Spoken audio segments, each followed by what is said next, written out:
Hola, ¿cómo están? Bienvenidos a nuestra segunda clase de la materia. Hoy vamos a trabajar y vamos a seguir avanzando con el eje correspondiente a el acompañamiento terapéutico como dispositivo y algunos otros temas que también son importantes. Bueno, para comenzar, hoy vamos a presentar el acompañamiento terapéutico desde el dispositivo. Estos autores nos van a decir que el AT no solo es una técnica aislada ni una relación individual, sino que es un dispositivo clínico y social que se configura según cada contexto, cada sujeto y cada momento histórico. Entonces, para entenderlo, vamos a recorrer unos capítulos de estos autores, el concepto de dispositivo, los nuevos paradigmas y las transformaciones que se dieron en los últimos años. Bueno, para comenzar, vamos a considerar al dispositivo como un concepto bisagra, porque el término dispositivo funciona justamente como un puente, como una bisagra. Un dispositivo no es solo un recurso técnico, sino que también es un modo de organizar prácticas y relaciones. Puede incluir personas, instituciones, espacios, saberes, normas y por otro lado se construye en función de un objetivo. En este caso, favorecer la subjetivación y la inclusión del paciente en la vida social. Recuerden que una función esencial tiene que ver con sostener o promover la autonomía de la persona. Pensemos, para pensar en un ejemplo, pensemos en un dispositivo escolar para la inclusión de un niño o una niña con dificultades. En ese dispositivo van a intervenir los docentes, la familia, los psicólogos, los acompañantes, las normas de la escuela, las actividades adaptadas. Todo eso en conjunto va a constituir el dispositivo. En el AT, el dispositivo es flexible. Se arma y se ajusta a medida que se avanza con el paciente. Lo central de esto es que crea condiciones para que algo se produzca, para que se produzca la palabra, para que se produzca el vínculo, el deseo y la participación social. Bueno, en relación a los paradigmas, históricamente la salud mental se pensaba desde algunos paradigmas muy cerrados, como la internación prolongada del paciente, la mirada centrada en la enfermedad, los tratamientos casi exclusivamente médicos, y con los nuevos paradigmas aparecen cambios importantes. Se pasa de esta clínica encerrada a la clínica comunitaria.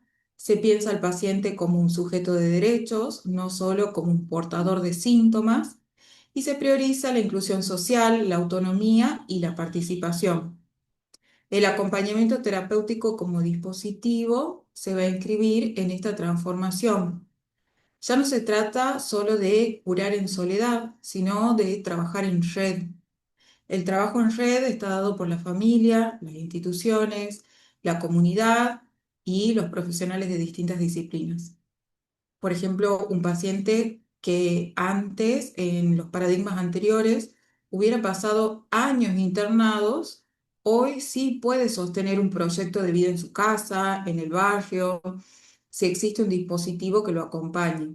Si también recibe su medicación, terapia, el apoyo familiar y un acompañamiento terapéutico que articule con lo cotidiano. Bien. Vamos a ver ahora cómo se producen las transformaciones de los dispositivos. Los dispositivos no son estáticos, sino que se transforman según las necesidades de los pacientes y también de los cambios sociales. Antes el acompañamiento era visto como algo secundario, como algo casi asistencial, y hoy se reconoce su valor clínico, la función en los bordes de la práctica, su capacidad de sostener la vida cotidiana como parte del tratamiento. Entonces, las transformaciones también tienen que ver con la diversidad de problemáticas actuales. ¿Mm? Los consumos problemáticos, las crisis adolescentes, todo lo que tiene que ver con la violencia familiar, el deterioro cognitivo en adultos mayores también, por ejemplo. Entonces, cada situación requiere dispositivos distintos que sean más flexibles y creativos. Un ejemplo de esto es que, por ejemplo, antes se pensaba que un tratamiento iba a ser solamente en un consultorio y hoy se sabe y se entiende que acompañar a un paciente a hacer un trámite, a tomar un colectivo o a participar en una actividad cultural también es parte del dispositivo terapéutico. Entonces, estas transformaciones muestran que la T no es algo fijo, sino una práctica viva en constante construcción. Entonces, para cerrar eh, esta parte de la temática, tenemos que tener en cuenta, primero, que el dispositivo es el concepto bisagra que organiza prácticas y relaciones para que algo nuevo se produzca. Los nuevos paradigmas cambian la mirada de la internación y el encierro a la inclusión y la autonomía y a la clínica comunitaria. Y todas estas transformaciones actuales muestran que los dispositivos tienen que ser flexibles, que tienen que ser creativos y adaptados, por supuesto, a cada contexto, reconociendo a la T como una práctica con valor clínico propio. Entonces, les hemos traído una frase acá que nos parecía linda para ejemplificar todo lo que hemos visto. El acompañamiento terapéutico como dispositivo es una práctica en movimiento que se arma en red y que transforma lo cotidiano en un espacio clínico, social y subjetivo. Ahora los dejo con María José para que ella les comente acerca de la siguiente temática.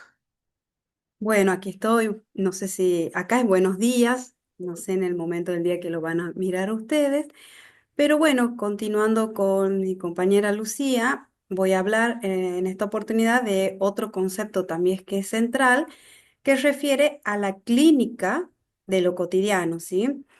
El acompañamiento terapéutico, como dijimos en el primer video, no ocurre solamente en un consultorio tradicional, sino que va más allá, en los lugares donde el paciente vive su día a día, es decir, la casa, la escuela, la calle, el trabajo, el colectivo, el club. Y en esos espacios cotidianos se juega lo más importante de la clínica, que es el lazo social, las rutinas, los vínculos y el sentido de la vida. Leonel Dosa, en la Clínica de lo Cotidiano, plantea que la vida diaria, en esto de sus gestos simples, rutinas y vínculos, es también un espacio clínico. El AT transforma lo cotidiano en un lugar terapéutico. ¿Cómo es esto?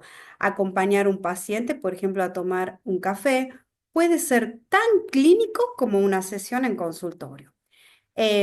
Por otro lado, también acompañarlo, a ver, se me ocurre hacer un trámite o viajar en colectivo, permite observar cómo se organiza, cómo enfrenta la ansiedad y cómo se relaciona también con los demás. Entonces, la clínica de lo cotidiano muestra que lo terapéutico no está separado de la vida real, está allí, en los pequeños actos que sostienen la subjetividad. Por otro lado, Luciana Chaui, cuando habla de la T en lo cotidiano, que habla de una clínica en la frontera, este autor nos invita a pensar el AT como una clínica de la frontera. Y la pregunta sería, ¿fronteras entre qué? Entre lo clínico y lo social, entre lo institucional y lo comunitario, entre la salud y la enfermedad, ¿sí? El acompañante se mueve justamente en esos límites, no es médico, no es familiar, no es simple compañía, pero comparte los espacios de la vida cotidiana. Por ejemplo, un acompañante terapéutico acompaña a un adolescente a su primera salida social, por ejemplo, después de muchos meses de encierro. Pero no es solo salir a pasear, sino que es habitar un borde entre lo clínico, que es sostener la ansiedad, observar reacciones, y lo social, que es volver a incluirse en un grupo. El AT entonces es una figura de enlace que habite esos bordes, sosteniendo la posibilidad de que el paciente vuelva a ser parte del lazo social.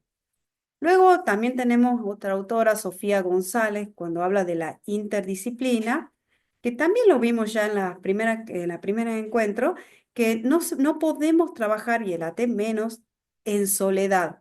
Su lugar siempre está en el marco de un equipo interdisciplinario, porque la interdisciplina significa de que distintos saberes, tanto psicología, psiquiatría, neurología, terapia ocupacional, trabajo social, educación, todos estos saberes se integran para pensar en un mismo sujeto.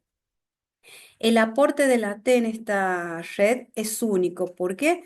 Porque trae información de lo cotidiano, permite articular lo que pasa en la casa, en la escuela y en la calle con lo que se discute en los consultorios y en las reuniones del equipo. Un ejemplo sería que un acompañante terapéutico observa que un paciente con medicación nueva se queda dormido en el colectivo, por ejemplo. Ese detalle es comunicado al equipo y podría hasta ser clave para ajustar el tratamiento. Entonces, la interdisciplina requiere comunicación constante, respeto por cada rol, y la supervisión siempre tiene que ser compartida. Y aquí, Alicia Stolkiner habla de lo que son las interdisciplinas y propone una idea provocadora, que es la interdisciplina también implica indisciplina. ¿Por qué? Porque obliga a salir de los límites rígidos de cada profesión. El psicólogo, el psiquiatra, el docente, el AT, todos deben animarse a trabajar juntos, a escucharse y a cuestionar hasta sus propias certezas, ¿sí? El AT es, por definición, una práctica que va a romper los moldes porque aparece en la casa, en esa plaza, en lo inesperado. Exige creatividad y exige flexibilidad también. Entonces, la interdisciplina no es solo sumar saberes, sino que abrirse a pensar desde otros lugares, aceptando que las fronteras profesionales son móviles.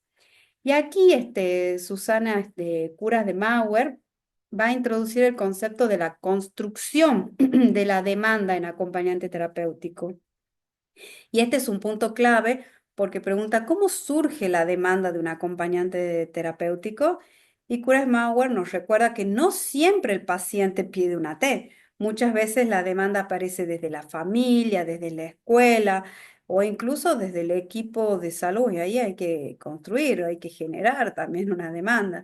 El desafío es transformar esa demanda externa en una demanda subjetiva, es decir, que el paciente pueda apropiarse del acompañamiento y darle un sentido al mismo en su vida. Por ejemplo, una madre puede pedir un acompañante terapéutico para que su hijo, entre comillas, no esté solo, porque el trabajo clínico es lograr que ese hijo pueda usar este instrumento, este acompañamiento terapéutico, como alguien con quien compartir, organizar su tiempo, recuperar la confianza. Si el paciente no se implica, bueno, el dispositivo quedaría vacío. Por eso la construcción de la demanda es siempre un proceso, un trabajo de encuentro entre lo que pide, por ejemplo, una institución o la familia y lo que el sujeto puede empezar a necesitar por sí mismo, ¿sí? Entonces, para ir cerrando estas ideas, podemos sintetizar todo lo que venimos viendo en cuatro ideas centrales. Una sería la clínica de lo cotidiano, que nos muestra que lo terapéutico ocurre en la vida diaria. El acompañamiento terapéutico es una clínica en las fronteras, moviéndose entre lo clínico y lo social, y la interdisciplina y la indisciplina que permiten trabajar en red, rompiendo moldes rígidos. Y el último, que sería la construcción de la demanda, porque es fundamental. El acompañamiento va a cobrar sentido cuando el paciente puede apropiárselo como parte de su proceso. En definitiva, el acompañamiento terapéutico es una práctica de bordes, de redes, y de cotidianeidad que transforma pequeños actos en escenarios clínicos y humanos. Y como siempre con la profe Lucía terminamos, nos gusta terminar con una frase. La frase que resume esto sería que el acompañamiento terapéutico es una clínica de lo cotidiano, una práctica, vuelvo a decir, que habita fronteras y que en la interdisciplina sostiene la posibilidad de lazo y subjetividad allí donde parecía imposible.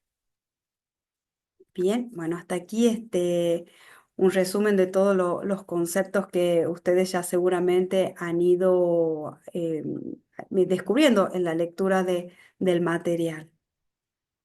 Muchas gracias. Adiós, adiós. Nos vemos en el tercer videito.